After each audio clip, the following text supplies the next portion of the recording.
Friends, मैं आपका mentor A.K. Singh और आज फिर हम अपनी प्रैक्टिस सेट देखेंगे, यानी कि हिस्ट्री की जो प्रैक्टिस सेट चल रहा है उसे देखेंगे। और ये जो प्रैक्टिस सेट है TGT और PGT यानी कि PGT लेवल में जितने भी हिस्ट्री के टॉपिक हैं वो कवर करता जा रहा है। आपकी देखिए यूपी का जो TGT है और PGT है उसमें जो हिस्ट्री का सेक्शन है, यानी कि बच्चों ने तैयारी कर ली है, प्रैक्टिस सेट करने की तैयारी टाइम आ चुका है।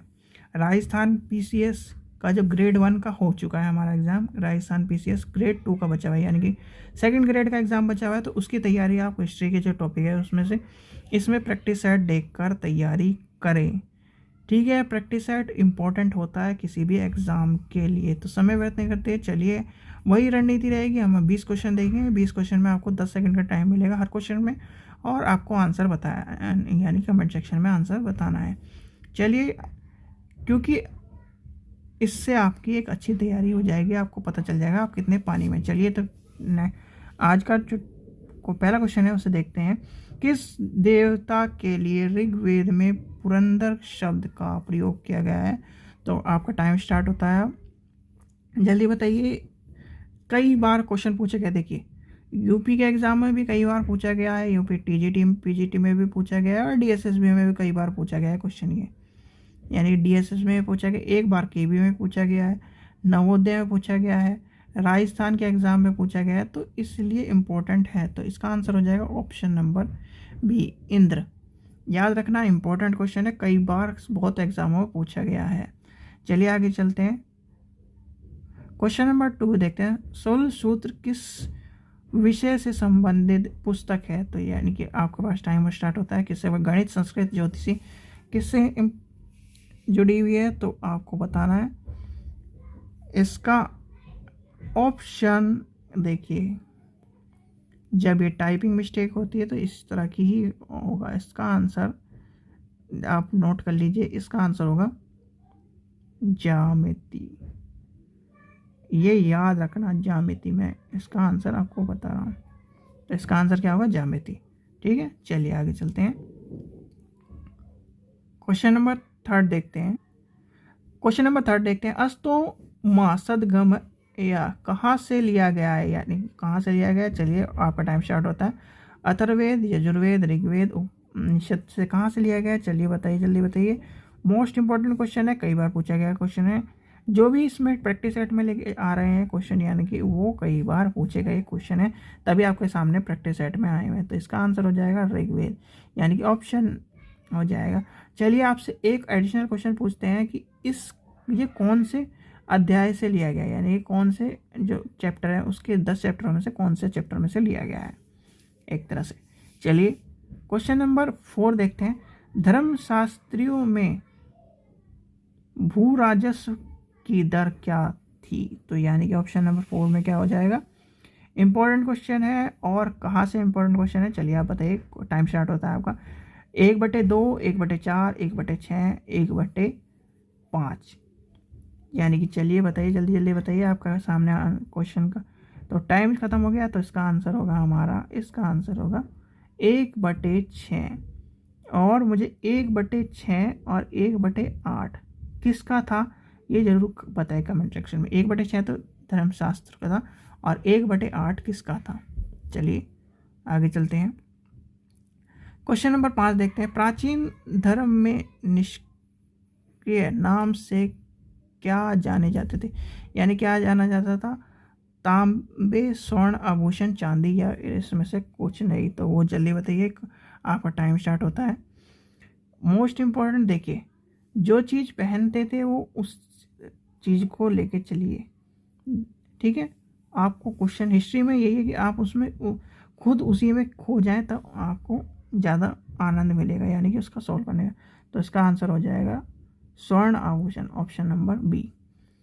चलिए, योग दर्शन के प्रतिपादक कौन है? तो योग दर्शन के प्रतिपादक कौन है? चलिए बताइए, आपका टाइम स्टार्ट होता है। गौतम है, चाणक्य है, सुदूर है, या फिर पतंजलि है? जल्दी बताइए। योग दर्शन के, ये तो इतना आसान क्वेश्चन है, सबको पता होना चाहिए, जल्दी बताइए, और कई बार पूछा भी गया क्वेश्चन है, यानी कि इसका आंसर हो जाएगा पतंजलि। देखिए बाबा रामदेव जी हैं, वो योग कराते हैं, और उनका क्या नाम किस चीज़ से है? पतंजलि। तो आपको ये इसलिए इस चीज़ से ध्यान रिलेटेड करके ध्यान रखना। चलिए आगे चलते हैं। क्वेश्चन नंबर हमारा 7वां देखते हैं। उपनिषद पुस्तकें किस से संबंधित है? दर्शन से, धर्म से, योग से, इनमें से कोई नहीं। चलिए आपका टाइम स्टार्ट होता है। 7वें क्वेश्चन का आंसर बताइए, जल्दी बताइए। देखिए, जो बीएड करा होगा तो उसने एक चीज़ पढ़ी होगी। क्या पढ़ा होगा? वो है हमारी फिलॉसफी, यानी कि दर्शन। दर्शन में आता है उपनिषद, यानी कि ऑप्शन हो जाएगा हमारा पहला। क्वेश्चन नंबर 8 देखते हैं। आरंभिक वैदिक साहित्य में सर्वाधिक वर्णित नदी कौन सी है? चलिए टाइम स्टार्ट होता है आपका, कि जल्दी बताइए कि जो सर्वाधिक, देखिए एक इसमें वर्णित नदी पूछी जाती है, एक शुद्ध नदी पूछी जाती है, गुप्त नदी पूछी जाती है, जिक्र किसका है, इस तरह से पूछा जाता है। तो आपको ये सब चीज़ें पता होनी चाहिए कि जो इसमें इसमें आरंभिक वैदिक काल में किस नदी का सबसे ज़्यादा जिक्र है। तो इसका आंसर हो जाएगा ऑप्शन नंबर ए, यानी कि सिंधु। चलिए आगे चलते हैं। क्वेश्चन नंबर 9 देखते हैं। कर्म का सिद्धांत किससे संबंधित है? तो वो किससे? मीमांसा से है, वेदांत से है, न्याय से है, या इन सभी से? चलिए आपके पास टाइम स्टार्ट होता है, जल्दी बताइए किससे है। इम्पॉर्टेंट क्वेश्चन है, अभी हम ऊपर ही पढ़ के आए हैं, थोड़ा सा उससे रिलेटेड ही क्वेश्चन है, तो यानी कि आपको पता होना चाहिए। तो इसका आंसर हो जाएगा, क्या हो जाएगा? पहला, मीमांसा, ऑप्शन नंबर पहला।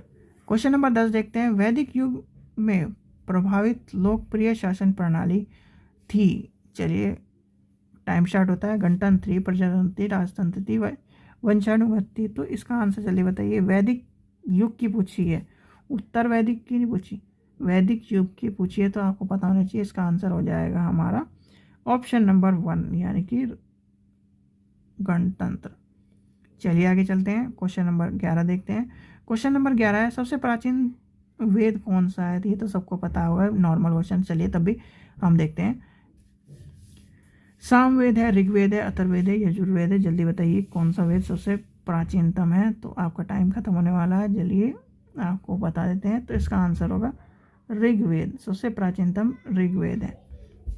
इसमें भी इसके कौन कौन से अध्याय लेटेस्ट है ये पूछा जाता है, तो आपको वो भी पता होना चाहिए, आप जाके वीडियो देख सकते हैं।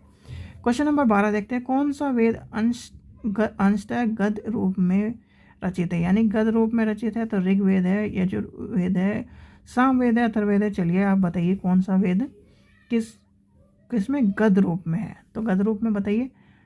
चलिए टाइम खत्म होने वाला है आपका, बताइए जल्दी जल्दी।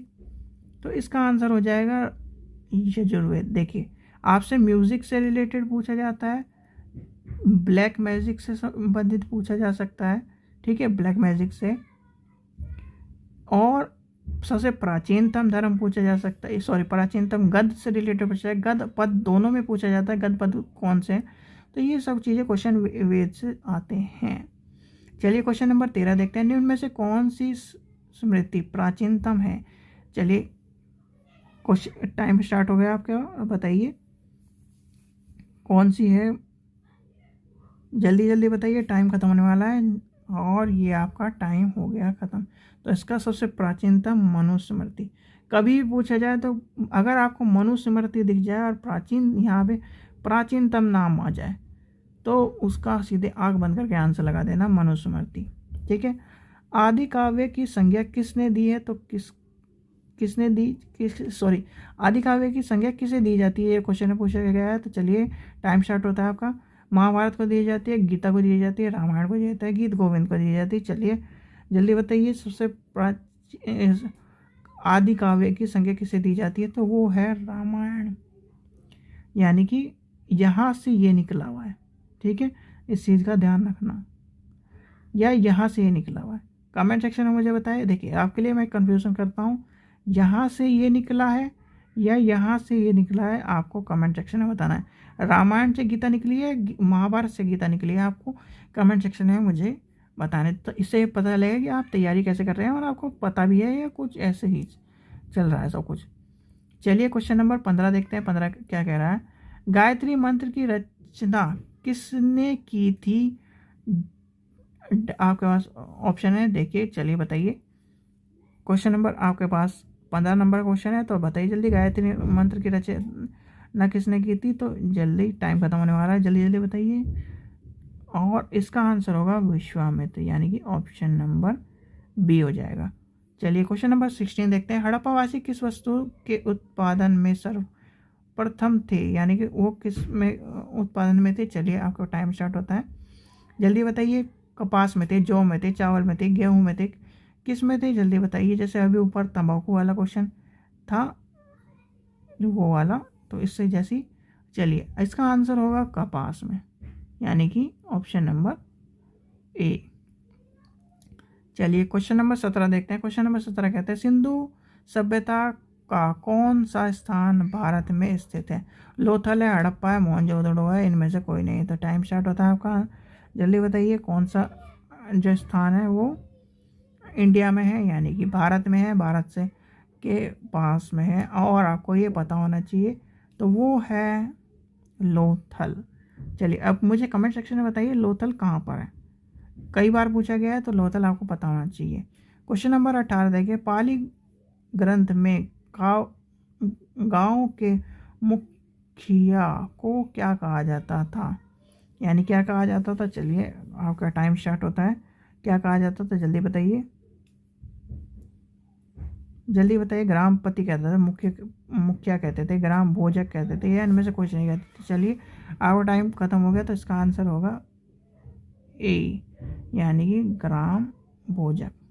यानी कि इस तरह के जो अटपटे नाम मिले ना, तो वही, जैसे राजस्थान के पेपर में आपको अभी आरपीएससी में एक क्वेश्चन आया था, वो क्वेश्चन क्या था, उसमें सारे हिंदी में दिए गए थे नाम, और एक जो नाम था वो था राजस्थानी में, और वही उसका आंसर था।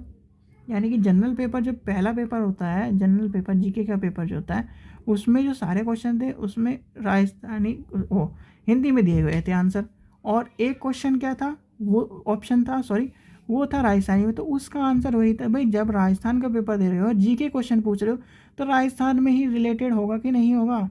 अब उसमें बच्चे ने बहुत सोने गलत किया था, मुझे वो पेपर भेजा नहीं किसी ने, तो वो सॉल्व कराना थोड़ा सा छूट गया। देखिए जो आप पेपर हो, या तो आप कमेंट सेक्शन में पिन कमेंट डाल के मुझे बता दीजिए, मैं आपको ले लूँ से वो पेपर ले लूँगा, नहीं तो आप किसी भी तरह से मुझे कांटेक्ट करके वो पेपर दे दीजिए। वैसे मैं खुद ही सोचता हूँ कि क्या नाम, जितने मेरे जान पहचान में हो मैं उनसे पेपर ले लूँ, पर वो पेपर उस दिन का पेपर नहीं मिला था मुझे, इसलिए वो पेपर नहीं हो पाया सॉल्व। 17 तारीख का पेपर जो था हमारा, 17-18 वाला जो पेपर था, पॉलिटिकल साइंस और हिस्ट्री का, दो ही पेपर हमारे रिलेटेड थे, और दोनों ही पेपर मुझे मिल नहीं पाए। चलिए आगे चलते हैं, क्वेश्चन नंबर 19 देखते हैं। वैसे अगर हिस्ट्री का पेपर मिला तो ज़रूर सॉल्व करूँगा, क्योंकि वो पेपर सॉल्व करने का रीज़न ये है, यहाँ पे हमारा टीजीटी पीजीटी है, यानी कि यूपी में टीजीटी पीजीटी है, और उससे रिलेटेड भी क्वेश्चन मिल सकते हैं। चलिए आगे चलते हैं। नंदवंश के संस्थापक कौन थे, तो नंदवंश के संस्थापक कौन थे। चलिए आपका टाइम से, नागार्जुन थे, धनानंद थे, मानानंद थे, तो कौन से नंद थे, जल्दी बताइए। टाइम खत्म होने वाला है, जल्दी बताइए। सेकंड लास्ट क्वेश्चन है, 19वां क्वेश्चन था। चलिए तो इसका आंसर हो जाएगा ऑप्शन नंबर सी, महान, यानी कि ऑप्शन नंबर सी हो जाएगा। चलिए क्वेश्चन नंबर 20 देखते हैं, लास्ट क्वेश्चन देखते हैं आज का। सिकंदर भारत पर कब आक्रमण, यानी सिकंदर का भारत पर आक्रमण कब हुआ। सीधे सीधे इसमें तो बहुत ही आसान क्वेश्चन है, जल्दी बताइए, फिर मैं आपको एक ट्रिक बता दूंगा इसकी। जल्दी जल्दी बताइए, सिकंदर ने भारत पर कब आक्रमण किया। तो आपका टाइम स्टार्ट खत्म हो गया, तो इसका आंसर हो जाएगा, देखिए 336, यानी कि देखिए 3 को इंटू करो 2 से, तो इसका आंसर होता है 6, यानी कि 326, तो इसका आंसर हो जाएगा 326। ठीक है बच्चों, जो आज के जो हमने प्रैक्टिस सेट देखा वो था हमारा 20 क्वेश्चनों का, तो प्रैक्टिस सेट हमने आज जो प्रैक्टिस सेट है देख लिया। हिस्ट्री के जो प्रैक्टिस सेट है वो आपको मिल ही रहा है। एक चीज़ और देखिए, प्रैक्टिस सेट मिलता जा रहा है वो अलग बात है, आप अपनी तैयारी भी करके रखिए, नोट्स भी पढ़ के रखिए, क्योंकि प्रैक्टिस सेट से आप एग्ज़ाम पास नहीं करते। प्रैक्टिस सेट का महत्व होता है आपने सारा पढ़ लिया, फिर उसके बाद अपनी प्रैक्टिस कर रहे हैं। ठीक है, इसको वीडियो को देखिए, अपने दोस्तों तक भेजिए जो भी रिलेटेड है, और चैनल को ज़रूर सब्सक्राइब करके रखिए, जिससे आपको नोटिफिकेशन मिलता रहे और वीडियो लगातार मिलती रहे। ठीक है बच्चों, थैंक यू।